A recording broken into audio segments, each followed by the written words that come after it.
सभी साथियों को नमस्कार। साथियों, आज आपके लिए बीटल बकरियों से संबंधित एक बहुत ही शानदार वीडियो लेकर के आए हैं। और अभी हम जिस फार्म में हैं, ये लोकेशन हरियाणा के अंदर है। हरियाणा के सिरसा जिले में भावदीन गांव है और यहाँ से आज के लिए आपके लिए वीडियो लेकर के आए हैं। और ये एक ऐसा फार्म है जिसने पूरे हरियाणा के अंदर लगने वाले पशु मेले के अंदर बीटल ब्रीड में दूध उत्पादन की दृष्टि से चैंपियन बकरी भी इस फार्म ने पूरे हरियाणा को दी है। यानी दूध के मामले में बीटल ब्रीड को सब साथी जानते हैं कि अच्छा दूध उत्पादन करने वाली बकरी है, जबकि इस फार्म की बकरी ने पूरे राज्य स्तर के लेवल पे भी इस अपनी बकरी को सिद्ध किया है। तो ज़्यादा जानकारी के लिए इनके जो मालिक हैं भाई बिट्टू, इनसे अपन मिलते हैं और जानते हैं। भाई साहब नमस्कार। नमस्कार जी।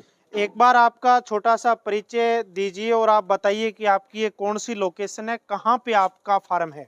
नमस्कार जी, आपने अपने कीमती समय से समय निकालकर हमारे पास पहुंचे हो, आपका बहुत बहुत धन्यवाद। आपका भी धन्यवाद। हमारी ये जो लोकेशन है गांव Bhavdin, district Sirsa, near toll plaza के पास है जी। ठीक है, कौन सा मार्ग है ये, रोड जो है? NH9 जी। अच्छा, NH9 पे और टोल प्लाजा के पास में आपका भावदीन गांव है। बिल्कुल जी। तो आप पढ़े लिखे युवा होने के बाद आपने बकरी पालन व्यवसाय कैसे चूज किया और क्यों किया आपने ये बकरी पालन का काम? देखो, पहले हमारे पास भैंसों का भी सिस्टम था। अच्छा जी। भैंसों के सिस्टम को देखते हुए इनमें इनकम भी ज़्यादा है। ठीक है। और भैंसों के मुकाबले इनमें खर्चा भी काफ़ी कम है, मेहनत भी कम है। ठीक है। प्रॉफिट को देखते हुए भाई इनमें प्रॉफिट अच्छा है, तो इसलिए हाँ। हमने ये डिसीजन लिया। इतनी जगह में 2 भैंसें पालना मुश्किल है, जितनी जगह में आपने 55 बकरियां पाल रखी है। बिल्कुल जी, बिल्कुल जी। 55-60 के लगभग बकरी है हमारे पास। ठीक है। इस यानी कि इस जगह में लगभग यानी आपका आधा प्लाट जगह भी नहीं है, 30 बाई 30 की जगह मुश्किल से लग बिल्कुल रही। इतनी जगह है जी। ठीक है। कब शुरू किया था आपने ये ये बिजनेस? लगभग हमको 5 साल हो गए जी। अच्छा, 5 साल हो गए। 5 साल के लगभग हो गए जी हमको। कितनी बकरियों के साथ आपने काम शुरू किया? ये शुरू में लगभग अपने लाख सवा लाख रुपया लगाया था जी। 1 लाख रुपया, सवा लाख रुपया लगा करके बिल्कुल जी। सेटअप शुरू किया था। अब कितनी बकरियां हैं आपके पास अब टोटल? अपने पास लगभग 50 से लेकर 60 तक बकरियां हैं जी। अच्छा, 50-60 बकरियां हैं। हाँ बिल्कुल। तो क्या आपने शुरू में जो किया उसी से आगे की ये ग्रोथ है या बाद में कुछ और भी इसमें नहीं, ऐड बिल्कुल जितने से स्टार्ट किया उनसे ही आगे, यानी कि ये सारा अपने पास आगे से आगे ये चीजें बढ़ती गई। तो यानी अब ये कह सकते हैं कि ये आपकी होम ब्रीड है, पूरी की पूरी? है जी, बिल्कुल होम ब्रीड है। एक एक बकरी का रिकॉर्ड मिलेगा जी, कौन सी कितने टाइम की गाभन है, कितने टाइम का बच्चा है, बिल्कुल क्लियर जी। यानी रिकॉर्ड भी आप मेंटेन करते हैं जी। एक हमने काफी फार्म बीटल ब्रीड के देखे हैं, पर बाकी सब जो फार्म देखे हैं उनसे आपकी बकरियों की हेल्थ भी हमें अलग दिखाई दे रही है। जो साथी वीडियो में भी देख पा रहे हैं, आप भी साथियों ये चीज नोट कर रहे होंगे, इनकी शाइनिंग, इनकी हेल्थ,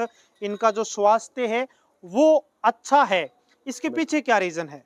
देखो, सही टाइम पर इनको फीड देना, सही टाइम पर इनको चारा देना, हाँ जी, ये सबसे बात पूरे ध्यान में रखनी होती है। किस टाइम क्या देना है, किस टाइम क्या देना है। यदि हम उस पर फोकस नहीं करेंगे तो ये ठीक है। यानी मैनेजमेंट जो आपका है वो आपने इंफ्रास्ट्रक्चर पे पैसा ना लगाते हुए और इनका जो फीडिंग है, खान पान है, उस पे आपने ज्यादा ध्यान दिया है, जिसकी वजह से आपके यहाँ कम समय में अच्छी ग्रोथ भी है और बकरियां एकदम स्वस्थ भी है। अपनी ये पीछे लाइव स्टॉक चैंपियनशिप हुई थी, चरखी दादरी में हुई थी, वहां से एक अपनी फर्स्ट आई है इन मिल्किंग में। और एक अपनी बकरी ब्रीड में यानी कि सेकंड आई थी, वो आपको अभी हम दिखाते हैं। यानी एक बकरी ब्रीड चैंपियनशिप में सेकंड आई थी और दूध उत्पादन में फर्स्ट थी। कौन सी बकरी थी वो? एक बार एक ब्लैक रंग की है, जिन साथियों ने नहीं देखी उनको भी आप दिखाएं। ये बकरी थी वो जो दूध उत्पादन के अंदर थी। अभी तो ये ड्राई स्टेज में है लगभग। ड्राई स्टेज ज्ञापन है अभी नहीं, अभी ये गाभन नहीं करवाई जी। अच्छा, ज्ञापन अभी तक करवाई नहीं? अभी करवाई नहीं जी, बस अब इस महीने में लगभग ये आ जाएगी क्रॉसिंग। ठीक है।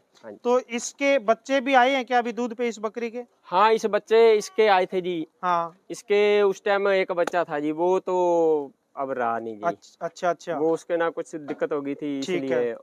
इस बकरी ने कितना दूध दिया आपके इस फार्म बकरी में? ने 4 किलो दूध दिया जी अपने पास। और इससे ज्यादा कोई दूध देने वाली बकरी भी है है? जी, वो भी दिखाते हैं जी। कितना दूध दिया है आपके यहाँ पे आज तक अपने हाईएस्ट? पास ये लगभग 4.5-5 केजी के। अच्छा, 4.5 लीटर हाँ, के राउंड फिगर में दूध दिया है। बिल्कुल बिल्कुल सही में है इतना बीटल ब्रीड के अंदर बिल्कुल है दूध? जी, बिल्कुल ही है। एवरेज यदि अपन बात करें, एवरेज बकरी के कितना दूध हो जाता है? 2 किलो से लेकर 5.5-6 किलो, 6 किलो भी देती हैं। अच्छा अच्छा। अगर अच्छी उसको आप खुराक देंगे, अच्छी हम्म। डाइट देंगे, अच्छा उसका यानी कि सिस्टम रखेंगे तो 6 किलो दूध दे देती है बकरी जी। अच्छा, बाकी यूं कहें कि 2-2.5 किलो तो हाँ, नॉर्मल बकरी नॉर्मल आराम से बकरी दे देती आराम है। से देगी जी, कोई शक नहीं है इसमें। ठीक है। एक कोई आजकल के बकरी पालन का क्रेज खूब बढ़ रहा है, खूब युवा साथी हैं जो इस बिजनेस में आना चाहते हैं। तो यदि कोई भाई बकरी खरीदना चाहे तो अपने को पहचान कैसे होनी चाहिए कि अच्छी बीटल ब्रीड है, उसकी ये विशेषता है? हाँ, तो अभी ये बताते चीजें आप हैं। बताओ ताकि जैसे नया ये देखो, पशुपालक है उसको पता चल सके। तो ये 2 कलर मेनली जैसे ज्यादा हाँ, पॉपुलर है इस अपन ब्रीड में। ने बिल्कुल नागरा और ब्लैक पे ज्यादा फोकस कर रखा है जी। जी, ठीक है, क्योंकि ओरिजिनल जो ओरिजिनल जो बीटल ब्रीड है बीटल, वो यही है। हाँ वो यही मानी जाएगी। ठीक है। इसका रोमन नोज है। हाँ सींग पीछे को, ये तो सींग थोड़े थोड़े घसा गई बैठी हाँ बैठी। हाँ हाँ। जैसे ये बकरी देखो, ये अपने 3 मेले चैंपियन कर चुकी है जी। 3 मेलों की ये चैंपियन है। 25 किलो में हाँ। और 6 दांत में अच्छा और 4 दांत में यानी कि। अच्छा, तो इसकी हाइट कितनी है बकरी इसकी की? हाइट लगभग 40 है जी। अच्छा, 40 इंच है। अब ये गाभण है जी, 3-3.5 महीने की गाभण है जी। आज के टाइम में 40 इंच की बकरियां तो बहुत कम हाँ देखने जी, को मिलती है। अपने पास लगभग 40 इंच की काफी बकरियां हैं अच्छा, यहाँ। काफी बकरियां अपने हैं। फार्म पर ही है। अच्छा अच्छा। हाँ, जैसे वो पकड़ी। ये वाली बकरी हाँ, पीछे वाली है ना? ये भी 40 के प्लस है। अच्छा, ये भी ये 40 हाँ, प्लस है। ये अभी 6 दांत है। अच्छा दूसरी बार ये गाभण है जी। अच्छा, अब दूसरी बार है। हाँ, ये लगभग 2.5 महीने की गाभण है जी। ये हाइट अच्छी किस वजह से आती है? क्या आपका कुछ सिलेक्शन अलग से है या और कोई प्रैक्टिस है जिसकी वजह से बकरियों की हाइट अच्छी आ रही है? क्योंकि नहीं, हाइट नहीं कर पाती ज्यादातर बकरियां। हाँ, ये कुछ सिलेक्शन तो करना ही पड़ता है, कौन सी बकरी हम्म। किस बकरी से है, कैसे उसने बच्चा दिया, वो तो सिलेक्शन करना ही पड़ता है। ठीक है। और उस पे फिर कुछ फोकस भी ज्यादा करना पड़ता है। यानी उसकी फीडिंग और सब फीडिंग, चीजों पे। हाँ और सबसे मेन जो है उसे पहली बार जब ज्ञाबिन करवाते हैं तो वो थोड़ा लेट करवाते हाँ, हैं। लेट करवाना चाहिए। लगभग 4 दांत पे आप बकरी क्रॉस कराओ जी। 4 दांत पे यदि क्रॉस करवाएंगे हाइट तो अच्छी वो कर अच्छी जाती है, हाइट कर अच्छी हाइट पाएगी। कर जाती है। नहीं, क्योंकि बहुत से ऐसे पशुपालक है जो बकरा साथ में रखते हैं जिसकी वजह से कम एज में कम बच्चा एज में ज्ञाबिन हो जाता गाभिन है, हो तो जाती फिर है, वो फिर बच्चा भी छोटा आएगा जी। जी और वो बच्चा आगे ग्रोथ भी नहीं करेगा वो जी। 34-35 इंच की लास्ट बकरी तक रह रहेगी, जाते बस हैं इससे ज्यादा नहीं हो पाएगी, ना ही उसमें ज्यादा दूध होगा। दूध होगा जी। तो बिल्कुल साथियों, जी। सबसे मेन इंपॉर्टेंट चीज ये है, अच्छे दूध वाली बकरी और अच्छी हाइट की बकरी तैयार करने के लिए आपको सबसे पहली बार जो बकरी को आप ज्ञाबिन करवाते हैं तो कम से कम 2 दांत करवाएं, और यदि आप रुक सकते हैं 4 दांत तक, यदि वेट कर सकते हैं 4 दांत के बाद करवाएंगे तो बकरी का स्वास्थ्य भी और उससे पैदा होने वाला बच्चा भी। ये दांतों का एग्जाम्पल मैं अभी आपको बताता हूँ जी। मेरे पास 3 बकरियां, एक माँ की, 3 बच्चे आए थे जी। ठीक है। एक तो ये है जी हमारे पास ही। हाँ एक ये बकरी खड़ी जी। ठीक है। और एक ब्लैक बकरी और है। हाँ ये शुरू में क्रॉस हो गई थी जी। ठीक है। लगभग ये खीरियों में क्रॉस हो गई थी। हम्म। और इसकी हाइट देख लो जी आप। हम्म। और उस बकरी की हाइट देखो जी। अच्छा। और जो तीसरी है हाँ, उसकी भी हाइट, वो खड़ी, वो भी काफी अच्छी हाइट है। यानी ये दोनों एक ही माँ की हाँ, है? ये दोनों एक ही माँ की है। जुड़वा है ये? जुड़वा है जी। और ये जल्दी ज्ञाबिन होगी तो हाइट हाँ, छोटी हाइट छोटी रहेगी, रहेगी। और ये लेट हुई तो हाइट इसकी हाइट बड़ी आ गई। बढ़िया गई। यानी प्रैक्टिकल अपन ये अपन चीजें ने देखा है जी। देख सकते हैं। बिल्कुल जी। एक इसके बाद जैसे बहुत बार बीमारियां भी आती है, क्योंकि हर एक पशुधन में ये चीजें संभव है। तो आपके साथ ऐसा कभी हुआ कि कोई अचानक बीमारी आ गई और आपको इतना बड़ा नुकसान हो गया हो जिसकी वजह से आपको लगे कि हमने गलत बिजनेस के अंदर एंट्री कर ली? ऐसा कभी नहीं, हुआ? ऐसा कुछ नहीं हुआ जी। जी। लगभग सही टाइम पर इनका अगर हम ट्रीटमेंट करवाते रहे, जैसे वैक्सीन है अपने पास, ईटी की होगी, ठीक है। पीपीआर होगी, एफएमडी होगी, ये अगर सही टाइम टू टाइम लगती रहे तो ऐसी कोई बड़ी समस्या नहीं आती है। अच्छा, ऐसा कोई इश्यू नहीं है कि हाँ, यदि अपन टाइमली मैनेजमेंट सही है बिल्कुल बिल्कुल। और डीवर्मिंग और वैक्सीनेशन डिवॉर्मिंग सही सही है। टाइम पर होते जाए बच्चों की, हाँ तो ज्यादा समस्या वाली बात नहीं है। ठीक है। एक सबसे बड़ी जैसे दिक्कत ये भी आती है कि सर्दी के समय में बच्चे मरने की समस्या बहुत ज्यादा आती है जब बकरियां बच्चे उस समय देती है, तो उस समय आप मैनेजमेंट कैसा क्या करते उस हो? समय ऐसा है, पिंजरे में यानी कि अच्छा पूरी नीचे बेडिंग बनाकर तूड़ी की या पराली की बनाकर ऊपर से पूरा कंबल वगैरह से कवर करके एक आधा लट्टू लगा दें उसमें, तो बच्चे मरने की समस्या काफी कम हो जाती है। कम हो जाती है। और तो क्योंकि सबसे मेन इम्पोर्टेंट, आपका फार्म तभी ग्रोथ करेगा साथियों जब आप बच्चों की मोर्टेलिटी को रोक पाओगे। और सर्दी में सबसे ज्यादा बच्चे हैं वो बच्चे हैं मरते हैं।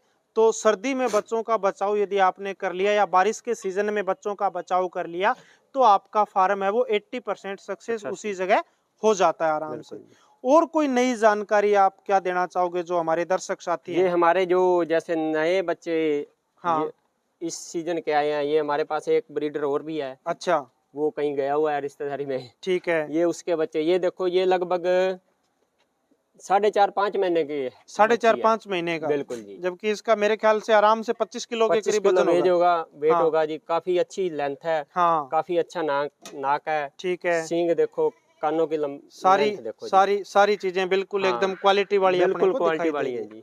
एक बार साथ में आगे आपका ब्रीडर भी आप दिखाइए ताकि पशु पालक भाई या बकरी पालक भाई जो देख रहे हैं वो ब्रीडर के बारे में भी जान सके और ब्रीडर में कौन कौन सी चीजों का ध्यान रखना चाहिए सिलेक्शन के समय, ये आप और बताइए। हाँ, एक क्योंकि सबसे मेन इम्पोर्टेंट है कि ब्रीडर का जो चुनाव है, ब्रीडर किस तरह का रखना चाहिए पशुपालकों को, क्योंकि ब्रीडर फार्म की मेन रीढ़ की हड्डी होता है। तो ये आप बताओ कि ब्रीडर का चुनाव करते समय कौन कौन सी चीजों का ध्यान रखना चाहिए। ब्रीडर, ये देखो जी, अपने ब्रीडर की हाइट अच्छी होनी चाहिए। हाँ। ब्रीडर जो आपने रखना है, सींग पीछे की होने चाहिए जी। नाक पूरा ऊपर की होना चाहिए। ठीक है, जिसे पंच फेस जिसे कहते हैं। हाँ जी, ठीक है। कानों की लंबाई अच्छी होनी चाहिए। हाँ जी। अगर कानों की लंबाई अच्छी होगी, बच्चों के भी उसी तरह से कानों की लंबाई आएगी जी। मेन टेस्टिकल की बात होती है, टेस्टिकल पूरे गोल होने चाहिए जी। अच्छा जी, ठीक है। जैसे अपने उस ब्रीडर, एक ब्रीडर और भी है, उसके बिल्कुल अच्छे है। इस ब्रीडर का एक बच्चा भी आप तैयार कर रहे हैं जी। ये देखो जी, ये इसी का बच्चा है। ये इसी का बच्चा है जी। ठीक है। कानों की लंबाई देखो, सींग इसके देखो, ठीक है। टेस्टिकल का बिल्कुल ओके है जी। ये लगभग 9 महीने का बच्चा है जी। 9 महीने का है। 9 महीने का 38 प्लस इसकी हाइट हो गई है जी। 45 किलो के करीब वजन भी कर रखा है, वजन भी अच्छा कर रखा है जी। एक ये जो आपने लगा रखा है बीच में बेल्ट जिसे अपन कहेंगे, इसके बारे में और बताइए, ये क्यों जरूरी है? ये जरूरी ऐसे होता है ना, कई बार ब्रीडर बकरियों के बीच में रह जाए या हाँ, वो फिर छोटे बच्चे जैसे पट्टियां होती हैं 6-6 महीने की, 7-7 महीने की, 8-8 महीने, वो क्रॉसिंग होने का डर रहता है। ठीक है, तो इसका क्या तरीका है, कैसे ये बनाए और कैसे ये लगाएं? ये कोई भी आप ले सकते हैं। बेल्ट, आजकल बेल्टें भी आने लगी हैं, वो ट्यूब भी आने लगी है। ठीक है। जैसे अपन ने ये गट्टे का बना रखा है जी, इसको सिलाई करवा के इसके अंदर रस्सी डालकर और ये बांधने का थोड़ा सा तरीका आपने इधर कैसे क्या रखा है? इस तरफ साथ में गर्दन की तरफ है और इसको ऐसे लगा रखा कि ये ज्यादा घूमे ना। ठीक है, क्योंकि ये जरूरी है। बहुत से पशुपालकों को पता नहीं है कि हमें कैसे ये जुगाड़ करना है। ये एक जुगाड़ है, जुगाड़ है जी। और क्योंकि अलग से बकरा रखना पॉसिबल नहीं हो पाता साथियों। बहुत से ऐसे साथी हैं जिनके पास जगह की कमी है। यदि बकरा साथ में भी है तो आप इस तरह से किसी कपड़े का बना करके या प्लास्टिक का बना करके या आजकल ट्रैक्टर के या किसी भी टायर की जो ट्यूब है उसका काट करके भी आप इस तरह की फ्रेम है वो तैयार कर सकते हो। इससे एक तो आपका बकरा पेशाब भी नहीं पिएगा, जिससे आपके फार्म में जो मेल वाली जो गंध आती है वो नहीं आ पाएगी, और दूसरा अनवांटेड प्रेगनेंसी नहीं हो पाएगी बकरियों के अंदर। जब आप चाहोगे तब आप बकरी को प्रेग्नेंट करवा सकते हो। तो आज के इस वीडियो के लिए आप सभी साथियों का बहुत बहुत धन्यवाद। आपसे यदि कोई साथी मिलना चाहे, कोई जुड़ना चाहे, आपके फार्म की विजिट करना चाहे या आपसे कोई ब्रीडिंग के लिए मेल फीमेल परचेज करना चाहे तो आपके एक बार मोबाइल नंबर आप लास्ट में जरूर बताइए। बिल्कुल जी, किसी ने यानी कि फार्म देखना, विजिट करना हो या कोई बच्चे खरीदने हो तो आ सकता है जी। मेरा कॉन्टैक्ट नंबर है 9416413573 जी, 94-164-13-573 जी। ठीक है, एक बार लास्ट में आपका नाम, पता, एड्रेस और बता दीजिए। गांव भावदीन है, near toll plaza, district Sirsa. नाम मेरा है बिट्टू जी। ठीक है, ठीक है, धन्यवाद साथियों। और ज्यादा पशुपालन से संबंधित, बकरी पालन से संबंधित जानकारी के लिए हमारे चैनल पे आप बने रहिए। हम कोशिश करते हैं प्रत्येक पशुपालक की सफलता की कहानी आप सभी साथियों तक हम लेकर के आए। आप में से भी यदि कोई साथी अच्छा काम कर रहे हैं, हम तक आप मैसेज पहुंचाएं। हम जरूर कोशिश करेंगे आपका फार्म भी हम सभी साथियों को इस तरह से दर्शन करवा सकें। सभी साथियों का बहुत बहुत धन्यवाद। धन्यवाद।